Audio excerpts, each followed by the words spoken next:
Cigarette smoking and consumption alcohol is injurious to health. ধূমপান এবং মদ্যপান স্বাস্থ্যের পক্ষে ক্ষতিকর।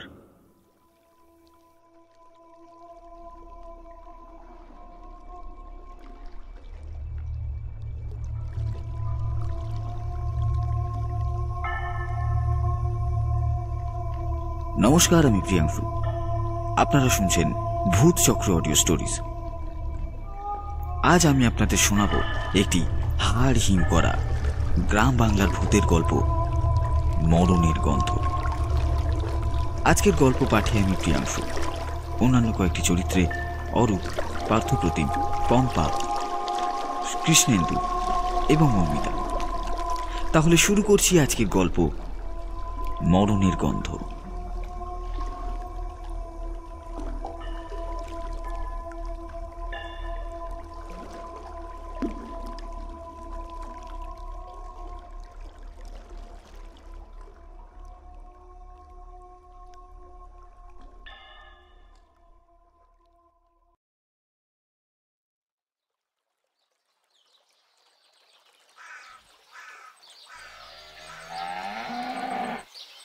পূর্ববঙ্গের এক ঘুমন্ত গ্রাম জলাবাড়ি। সময় থমকে থাকা একটা নাম, যেখানে কাক ডাকা ভোর থেকে শুরু করে সন্ধ্যার ঢাল ঢোল অব্দি কেবলই কৃষি জীবনের শব্দ শোনা যায়। ঘরের পাশে তালগাছ, উঠোনে পাতা শুকোচ্ছে, আর দূর থেকে ভেসে আসছে নদীর স্রোতের শব্দ। আর এই গ্রামেই আছে এক রহস্যময় জায়গা, কালো বিল। নামটা শুনলেই একটা ভারী শ্বাস বন্ধ করা গন্ধ আসে নাকে। কাদার গন্ধ, পুরানো হাড়ের গন্ধ, কিংবা হয়তো মরণের গন্ধ। কালো বিলকে ঘিরে গ্রামের মানুষের কুসংস্কার বহু পুরানো। গ্রামের সবচেয়ে প্রাচীন মানুষরাও এর উৎস মনে করতে পারেন না। শোনা যায় বিলটা রাতের বেলা নাকি জেগে ওঠে। দিনের বেলা শান্ত, কিছুটা নিস্তরঙ্গ, কিন্তু সন্ধে নামতেই যেন জলটা ভারী হয়ে ওঠে, নড়ে উঠতে চায়, গিলতে চায়। বিলের মাঝখানে একটা ছোট্ট দ্বীপ আছে। জমি বলতে শুধু ৫-১০টা গজের জায়গা, আর তার মাঝখানে একটা তাল গাছ দাঁড়িয়ে বেঁকে আছে যেন সময়ের ভারে। কেউ কখনো ওখানে যায় না, কেউ গেলে আর ফিরে আসে না বলেই বিশ্বাস।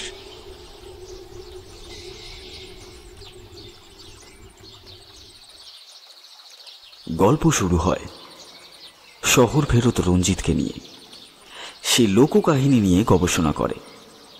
বিশ্ববিদ্যালয় থেকে একটা প্রকল্প এসেছে গ্রাম বাংলার ভৌতিক বিশ্বাস নিয়ে ডকুমেন্টস করতে।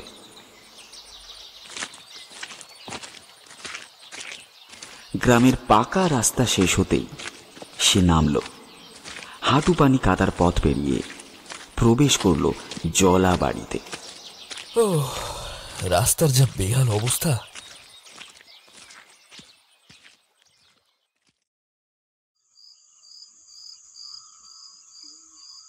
রঞ্জিতের থাকার ব্যবস্থা হলো গঞ্জ বাজার থেকে কিছুটা দূরে একটা খালপাড়ার টিনের ছাউনির ঘরে, যেখানে চাষিরা তাদের ধান রাখে। এই ঘরের মালিক নিখিল মণ্ডল। তিনি হলেন সোজা সরল মানুষ। তিনি রাতে শুতে যাওয়ার আগে রঞ্জিতকে বললেন, কথা, কালো বিলের দিকে ভুলে যাইবেন না যেন। এই পূর্ণিমার সময় কালো বিল আরো ভয়ঙ্কর হয়ে ওঠে কথা।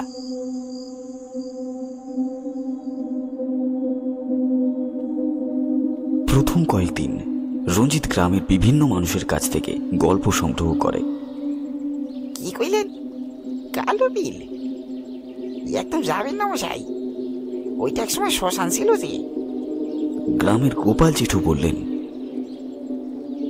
ওখানে কোনো এক তান্ত্রিক সাধক সব সাধনা করতে। আর সব থেকে প্রচলিত গল্পটা হলো সতীবালার মনুর কাহিনী। এই শুনে রঞ্জিত গোপাল জেঠুকে বললেন, আচ্ছা জেঠু, এই সতীবালা এবং মনুর গল্প মানে এরা কারা ছিলেন জেঠু? উত্তরে গোপাল জেঠু বললেন, এ এক প্রেমের কাহিনী। সতীবালা ছিলেন এক জমিদার বাড়ির আদুরে মেয়ে, আর মনু এক সাধারণ মাঝি। তাদের এই সম্পর্কর কথা সমাজ কখনো মেনে নেয়। প্রতিভালাকে নাকি আটকে রাখা হয়, আর মনুকে গুম করে দেওয়া হয় এই বিলের জলে। তারপর থেকে প্রতি পূর্ণিমায় দেখা যায় এক সাদা শাড়ি পরা মেয়েকে, যে মাথার চুলগুলি খোলা অবস্থায় পা ভিজিয়ে হাঁটে এবং ডেকে চলে মনু মনু বলে। এই ঘটনা শোনার পর রঞ্জিত ঠিক করল সে নিজেই যাবে কালো বিলে।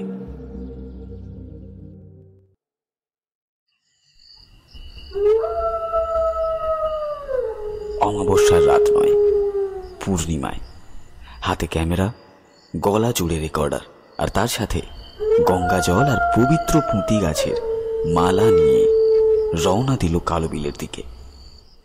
রাত 12টায় সে যখন পৌঁছালো বিলের ধারে, তখন চারপাশ নিস্তব্ধ, কুয়াশা জমেছে চারিধারে।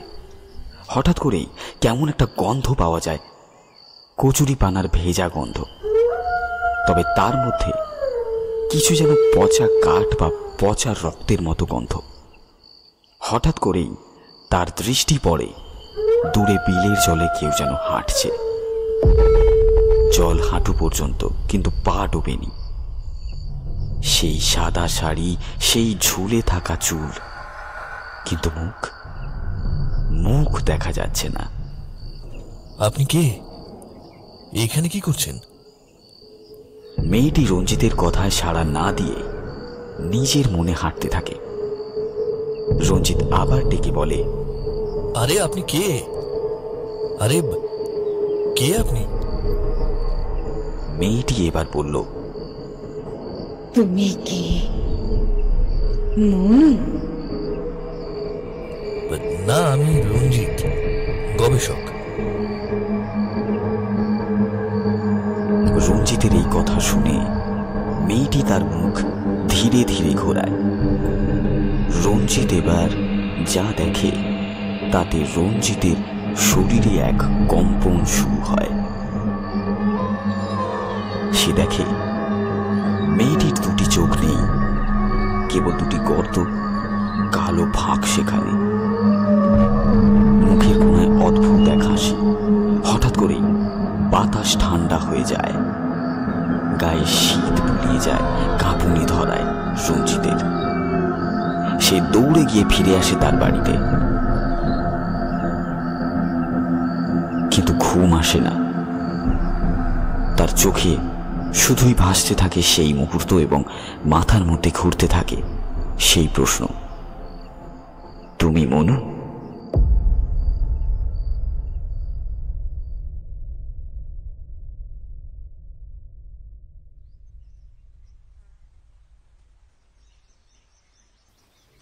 পরদিন সকালে গ্রামের এক মাঝির সঙ্গে দেখা হয় রঞ্জিতের। নাম অজিত মাঝি। সে জীবনে অনেক ঝড়ঝঞ্ঝা পেরিয়েছে। রঞ্জিত তাকে জিজ্ঞেস করল, এই বিল নিয়ে আপনি কি জানেন? অজিত মাঝি কিছুক্ষণ চুপ করে থেকে তারপর বললেন, দেখুন বাবু, আমিও ছোটবেলায় একবার বাবার সঙ্গে নৌকা চালাতে গিয়েছিলাম ওই বিল পার হয়ে।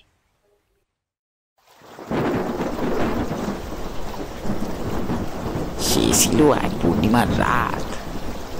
হঠাৎ করে আকাশ অস্বাভাবিক হয়ে উঠল। আমার বাবা বলল, চোখ নিচু করে রাখিস। আমি শুনিনি বাবার কথা। হঠাৎ করে দেখি এক মেয়ে দাঁড়িয়ে তাল গাছের নিচে। সে হাত তুলছে, ডাকছে আমায়। আমার বাবা হঠাৎই গলা জড়িয়ে ধরে পড়ল। চোখ বন্ধ রাখ।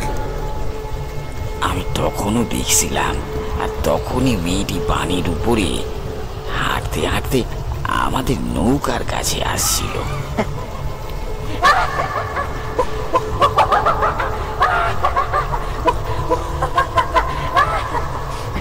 আমরা ফিরতে পারিনি ঠিক মতো। আমার বাবা সেই রাইতেই জ্বরে পড়ে যায়। 3 দিন পর আমার বাবাটা মারা যায় গো।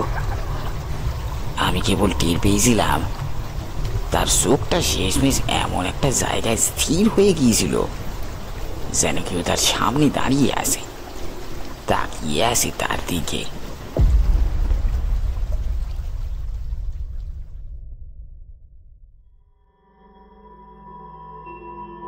রঞ্জিত এবার বুঝল এটা শুধু গল্প নয়, কিছু একটা সত্য আছে এই কাহিনীতে। রঞ্জিত ঠিক করল সে এই কাহিনীর তদন্ত জোর দিয়ে করবে। সে পঞ্চায়েতের প্রধানের কাছে এসে বলল, বলছি স্যার, আমি কি একটু আপনাদের অফিসটা ঘুরে দেখতে পারি? পঞ্চায়েত প্রধানের মত নিয়ে সে পঞ্চায়েত ঘরে প্রবেশ করল। সেখানে সে একটি হাতে লেখা বই খুঁজে পেল।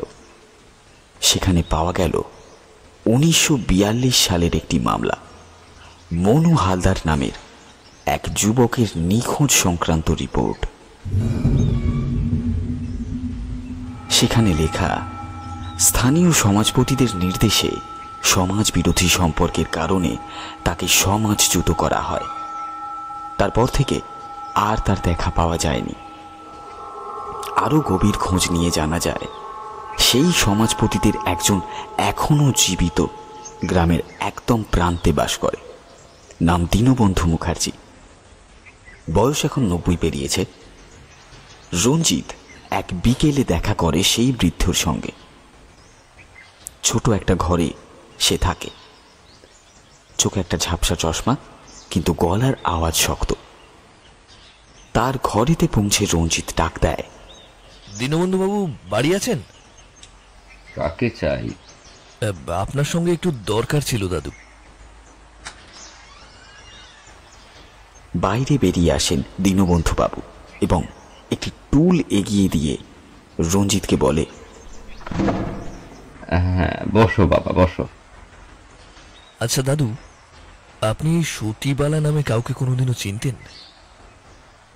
তুমি তুমি কি কারণে এখানে এসেছো? আপনি বলুন সতীবালাকে চেনেন কিনা।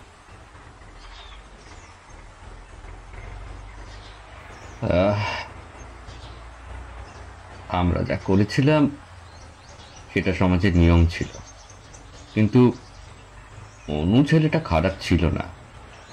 আর মেয়েটি সতীবালা, সে ছিল একদম নদীর মতো স্নিগ্ধ। আমি আজও পূর্ণিমার রাতে ঘুমোতে পারি না, মনে হয় সে ডাকছে আমাকে।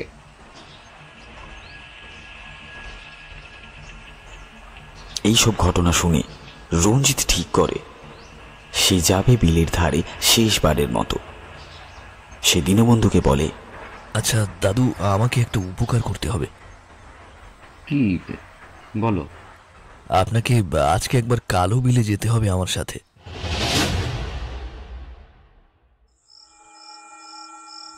ঠিক 12টায় রঞ্জিত দীনবন্ধু বাবুকে নিয়ে পৌঁছায় তাল গাছের নিচে। বাতাস স্তব্ধ, আর ঠিক তখনই জলে হেঁটে আসে সেই নারীর অবয়ব। এবার সে থামে। তার চোখে জল নেই, কিন্তু শরীর জুড়ে ধোঁয়া। সে বলে,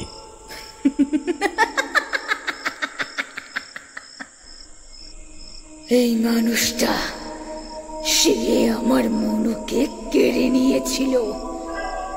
আমি শুধু জানতে চাই, এখনো কি সে ভাবে আমি বলছিলাম? বৃদ্ধ কাঁপতে কাঁপতে এগিয়ে যায়। কাঁদতে কাঁদতে দীনবন্ধু বাবু বললেন,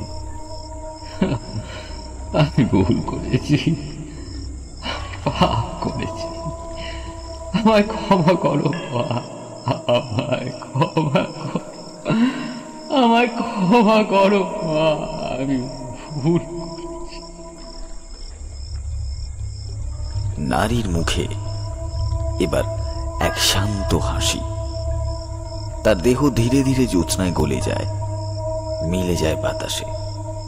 একটা আলো, একটা সুবাস ছড়িয়ে পড়ে চারপাশে। এবার আর নেই সেই পচা গন্ধ, যেন কষ্টের শেষ হয়েছে।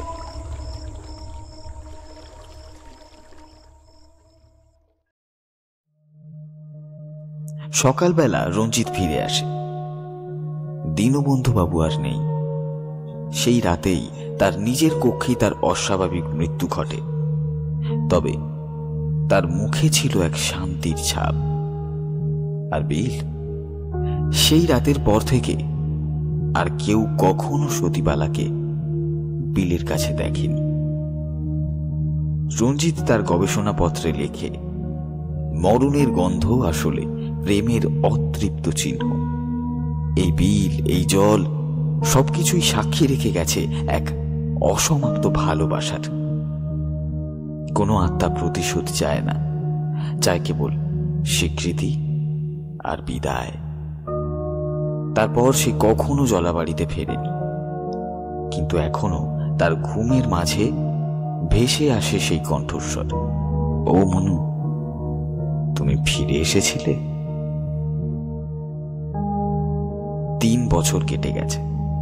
রঞ্জিত এখন কলকাতার এক বিশ্ববিদ্যালয়ে শিক্ষকতা করে। ভূত আর বাংলা গ্রাম্য সমাজের আত্মিক অভিজ্ঞতা নিয়ে একটা গবেষণা আকারে বইও বের হয়েছে তার, এবং প্রচুর পাঠকপ্রিয়তা পেয়েছে সেই বইটি। কিন্তু তার মন কিছুতেই জলাবাড়ি থেকে ফিরে আসেনি। কোনো কোনো রাতে যখন টানা বৃষ্টি হয় শহরে, জানালার পাশে বসে রঞ্জিত যেন শুনতে পায় সেই নদীর শব্দ আর বিলের ফিসফিসানি। এক বর্ষার রাতে তার কাছে পৌঁছায় এক মোড়ক বাঁধা খাম। কোনো প্রেরকের নাম নেই ওপরে। খামের ভেতরে একটি পুরনো কাগজে লেখা কালি ছড়ানো অক্ষরে, তুমি কি জানো ওখানে এখনো কেউ ফেরেনি? সাথে ছিল একখানা নদীর ছবি, চাঁদের আলোয় কুয়াশায় ঢাকা সেই বিল, আর মাঝে তাল গাছটা। কিন্তু ছবিটা জোড়া লাগানো, নিচে হাতের লেখা, তোমার শেষ কাজ এখনো বাকি।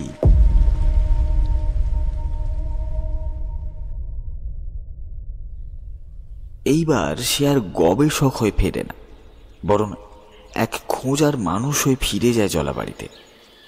কিন্তু গ্রামে পৌঁছেই সে দেখে অনেক কিছু পাল্টে গেছে।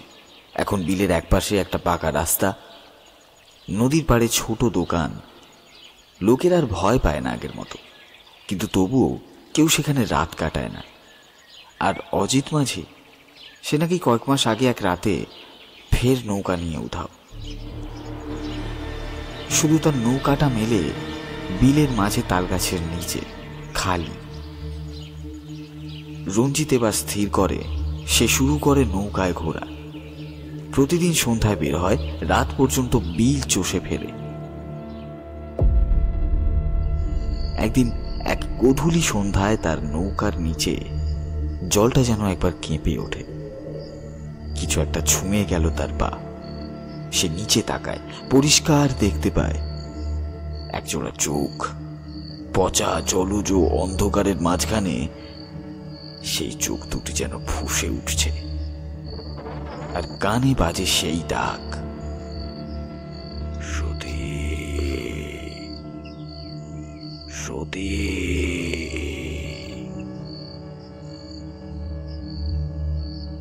রঞ্জিত বুঝতে পারে মনুর আত্মা এখনো জলেই আছে, মুক্ত নয়। সতীবালা মুক্ত হয়েছে কারণ সে অন্যায়ের শিকার, কিন্তু মনু, সে নিজেও তো ভুল করেছিল। পালাতে চেয়েছিল, কিন্তু সতীকে রক্ষা করেনি। তার আত্মা দ্বিধায়, লজ্জায়, অপমানে আজও দগ্ধ। রঞ্জিত এবার এক বৃদ্ধ তান্ত্রিকের শরণাপন্ন হয়, যিনি একসময় সাধনায় বসতেন নদীর ওপারে। তার নাম ভোলানাথ ওঝা। অনেক খোঁজাখুঁজি করে রঞ্জিত তাকে খুঁজে পেয়েছে। সেই ভোলানাথ ওঝাকে বলল, বাবা, আপনার সাহায্যের দরকার আমার খুব। তার কথার প্রত্যুত্তরেই ভোলানাথ ওঝা বললেন, প্রেম যতই পবিত্রই হোক, অসমাপ্ত থাকলে তা অভিশাপ হয়ে ওঠে। সতীর আত্মা তো বলেছিল, মনু নেই মানে সে নিজেই ফিরতে চায় না। তাকে ফিরিয়ে আনতে হবে না, তাকে যেতে দিতে হবে। রঞ্জিত বিলের মাঝে একটা যজ্ঞের আয়োজন করে। সে নিজের হাত দিয়ে মনুর জন্য একটি পুতুল তৈরি করে, খড়, কাদামাটি আর নিজের রক্তের কয়েক ফোঁটা দিয়ে। পুতুলটিকে সে তাল গাছের নিচে ভাসিয়ে দেয় এবং উচ্চারণ করে, তুমি ক্ষমা পাও মনু, তুমি সতীর কাছে ফিরে যেও না, বরং যেখানে যাও মুক্ত হয়ে যাও। তারপর সেই রাতে বিলের জল শান্ত হয়ে যায়। তালগাছের পাতা আর কাঁপে না, আকাশের পূর্ণিমার আলো পড়ে জলে। আর একবার শেষবারের মতো দূরে দেখা যায় এক ছায়া। মনু ধীরে ধীরে হেঁটে যাচ্ছে নদীর ভেতরে। সে পিছনে ফিরে তাকায় না।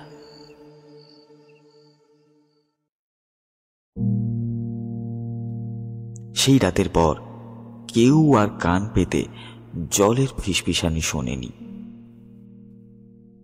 সতী ও মনু দুজনেই হারিয়ে গেছে শাশ্বত শান্তির পথে। রঞ্জিত ফিরে আসে। এবার আর কোনো কণ্ঠস্বর আসে না তার ঘুমে। শুধু মাঝে মাঝে বৃষ্টি রাতে সে ভাবে, ভালোবাসা যতই গভীর হোক, তার পরিণতি না হলে তা মরণকেও ধরে রাখে। রঞ্জিত যখন মনুকে বিদায় জানিয়ে ফেরে, সে ভাবে এবার নিশ্চিন্তে বাকিটা জীবন কাটাবে। কিন্তু অদ্ভুতভাবে তার জীবনে এক অশান্তি আস্তে আস্তে জমে ওঠে। তার ঘুমে আবার শব্দ ফিরে আসে। এইবার নতুন কোনো এক মহিলার আর্তনাদ, কোনো শিশুর কান্না আর তালপাতায় আঁচড়ের শব্দ। সে অনুভব করে, আমার মনে হয় আমি যে আত্মাদের মুক্তি দিয়েছি, তারা ছাড়াও সেখানে আরো কিছু ছিল, যাদের কথা কেউ বলেনি, যাদের মৃত্যু কোনো প্রেমের গল্প ছিল না, বরং হতে পারে পাপের নিঃশব্দ ফলাফল। সে আবার ফেরে জলাবাড়িতে। এইবার সে খোঁজে গ্রামে হারিয়ে যাওয়া শিশুদের তালিকা। আশ্চর্যভাবে গত 50 বছরে অন্তত 17টি শিশু নিখোঁজ হয়েছে। তাদের কেউই আর ফেরেনি। রঞ্জিত খোঁজ পায় বর্ষার দিনে যখন বিল উপচে পড়ে, কিছু শিশু জলে পড়ে যায়।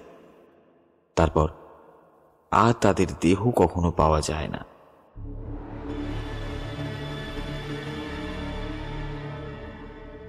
তখনকার লোকেরা বলেন, বিল তাদের অদ্ভুতভাবে শোষণ করে নিয়েছে।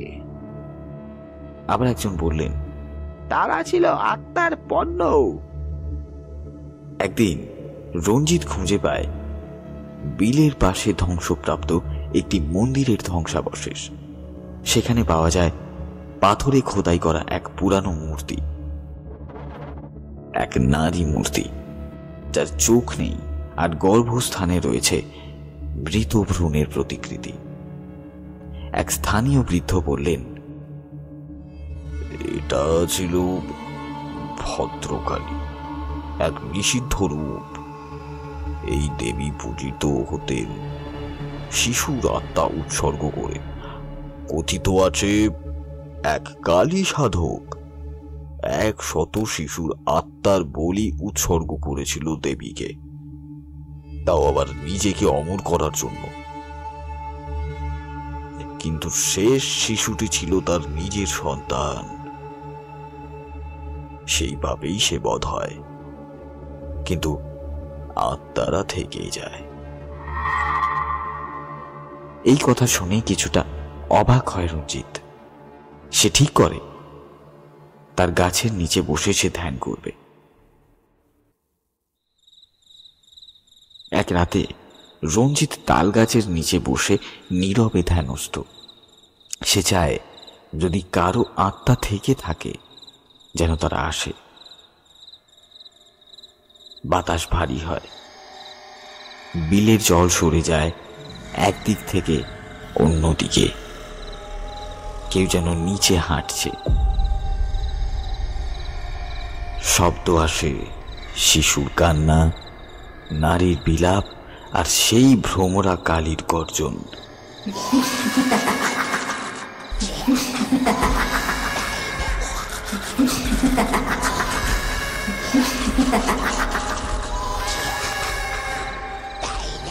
হঠাৎ করেই রঞ্জিত অজ্ঞান হয়ে পড়ে। সে দেখে এ এক ভিন্ন জগৎ। তালগাছের নিচে দাঁড়ানো শত শত ছায়া, শিশু, নারী, বৃদ্ধ। তাদের চোখ নেই, মুখ নেই, কিন্তু তাদের মুখে একটাই আওয়াজ, আমাদের কেউ চাইনি, আমাদের কেউ চাইনি, আমাদের কেউ চাইনি।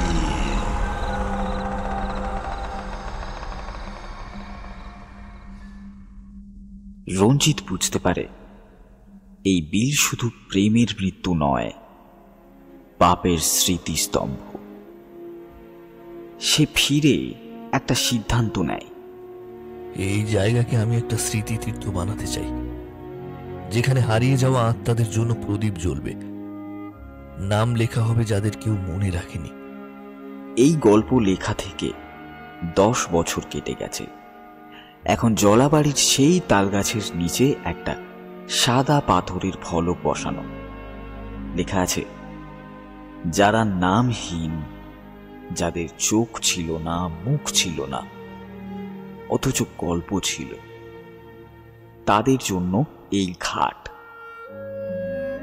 কখনো যদি কেউ বর্ষার রাতে বিলের পাশে দাঁড়ায়, সে শুনতে পায় কেবল স্রোতের শব্দ নয়, একটা চাপা কণ্ঠস্বর। তুমি কি এখনো শুনতে পাও? এটাই ছিল মরণের গন্ধ, ভালোবাসার, প্রতারণার, পাপের আর মুক্তির সেই বিল, সেই নদী, আর এক গবেষকের আত্মার গহীন অভিজ্ঞতার ইতিহাস।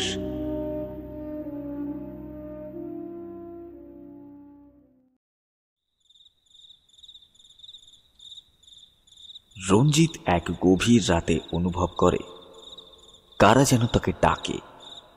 না সতী, না মনু, বরং অন্য কেউ। সে যায় সেই তালগাছের নিচে, যেখানে এখন একটি প্রদীপ ঘর তৈরি হয়েছে। সেখানে বসেই তার চেতনায় ভেসে ওঠে একটা দৃশ্য।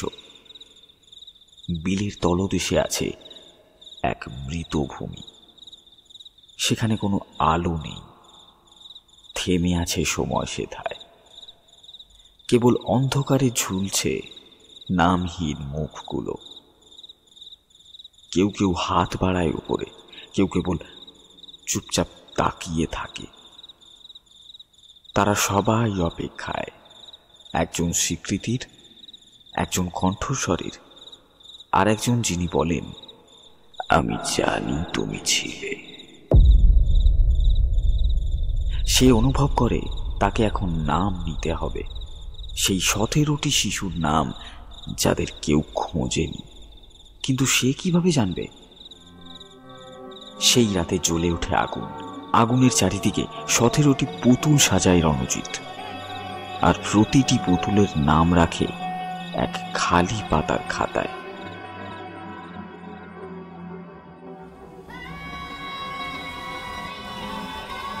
ভোর হতেই সে দেখে পাতাগুলোর কাগজে আঁচড় কাটা আছে, নানা ভাষায়, নানা চিহ্ন।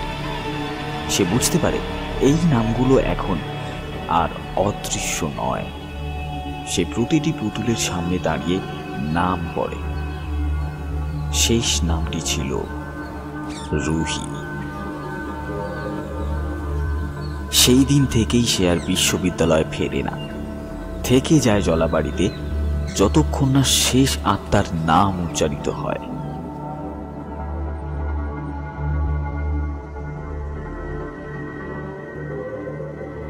এই ঘটনার 50 বছর পেরিয়ে গেছে। এখন রঞ্জিতের বয়স 80-র কাছাকাছি। রঞ্জিত এখন একটি বাঁশের লাঠিতে ভর দিয়ে হাঁটে, কিন্তু তার কণ্ঠে এখনো একই দৃঢ়তা। জলাবাড়ির গ্রামের মাঝেই তার ছোট্ট একটা কুঁড়ে ঘর, চারপাশে গাছগাছালি, ফুলের গন্ধ আর তাল গাছ। বছরের পর বছর ধরে পূর্ণিমার রাতে প্রদীপ চালিয়ে গেছে সে বিলের ধারে। তার খাতা ভর্তি মৃতদের নাম, যাদের কেউ খুঁজেনি সে তাদের স্মরণ করেছে, তাদের অস্তিত্ব ফিরিয়ে দিয়েছে স্মৃতির ঘাটে। গল্পের বই বের হওয়ার পর বহু গবেষক, ইউটিউবার, ভিডিও ক্রিয়েটার আসতে শুরু করেছে জলাবাড়িতে। কেউ আসে কন্টেন্ট বানাতে, কেউ আত্মার অভিজ্ঞতা নিতে। রঞ্জিত তাদের নিষেধ করে, কিন্তু তারা শোনে না।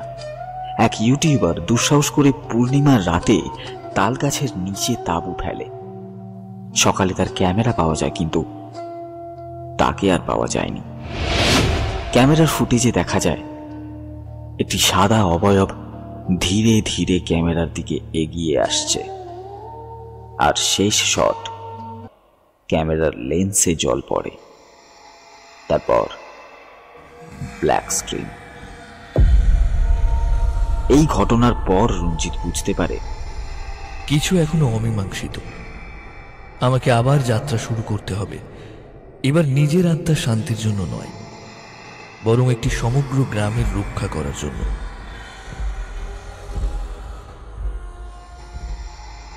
সেই রাতেই চিরনিদ্রায় যায় রণজিৎ, কিন্তু অদ্ভুতভাবে তার মুখে একটি শান্তির হাসি। আর পরদিন সকালে তালগাছের নিচে একটি নতুন পাথরের ফলক দেখা যায়। রঞ্জিত দত্ত, যিনি মৃতদেরও ফিরে পেতে শিখিয়েছিলেন।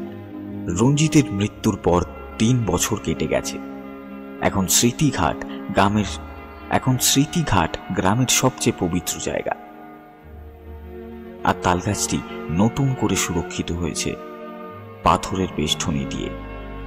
সেখানে প্রতি পূর্ণিমায় মানুষ আসে প্রদীপ জ্বালাতে, প্রার্থনা করতে, আর একটাই শব্দ উচ্চারণ করতে থাকে, তোমরা ছিলে, আছো, থাকবে।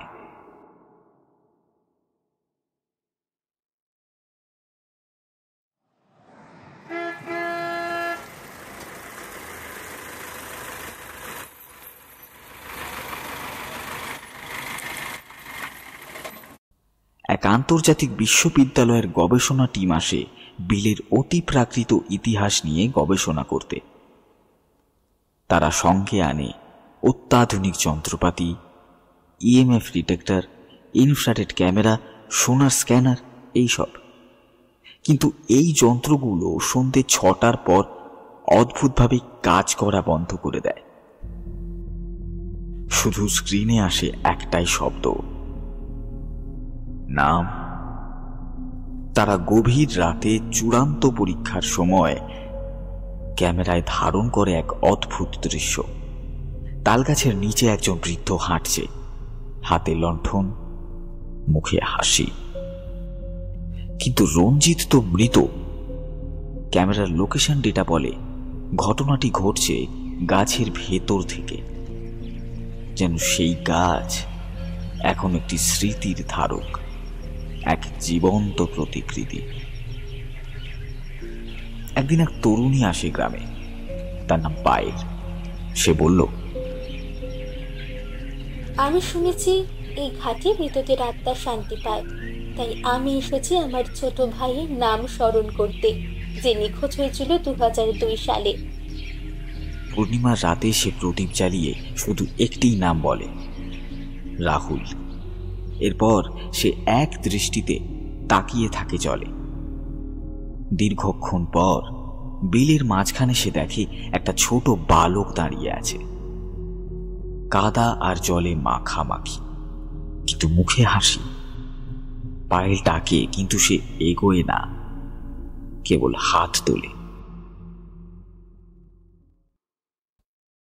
পরদিন সকালে ঘাটের পাশে পাথরের ওপরে খোদাই করা একটি নতুন নাম, রাহুল পালিত, 1995 থেকে 2002। কিন্তু কে কিভাবে খোদাই করলো কেউ জানে না, কিন্তু পায়েল তার উত্তর পেয়ে গেছে। একদিন গ্রামবাসীরা তালগাছের গোড়ায় একটি ধাতব বাক্স খুঁজে পায়। এর ভেতরে একটি পুরানো চামড়ার খাতা, তাতে রঞ্জিতের হাতে লেখা শেষ অধ্যায়, বিলের ওপারে। যদি কখনো মনে হয় আত্মারা আর কথা বলে না, জেনে রেখো তারা থেমে যায়নি। তারা কেবল অপেক্ষা করে আছে তোমার কণ্ঠের জন্য। যতদিন তাদের নাম উচ্চারণ করবে ততদিনই ঘাট জাগবে। আমি থাকব না, কিন্তু আমার প্রদীপ থাকবে তোমাদের সাথে। বছরের পর বছর কেটে যায়। ঘাটে এখন একটি ছোট্ট জাদুঘর, একটি লাইব্রেরি, যেখানে বিল সংক্রান্ত সব গবেষণা সুরক্ষিত। পর্যটকরা শুধু ভয় পেতে আসেন না, বরং আসেন স্মরণ করতে। আর তালগাছ, সে এখনো দাঁড়িয়ে আছে, শুধু তার গায়ে নতুন নতুন খোদাই যোগ হয়। রাহুল, মীরা, রফিক, নিশা, সমীর, কাবেরী, প্রতিটি নামের পেছনে একটি গল্প। প্রতি গল্পে এক আত্মা, আর প্রতিটি আত্মার গন্ধ এই মরণের গন্ধ। এখন আর মৃত্যু নয়, বরং অস্তিত্বের শেষ প্রমাণ।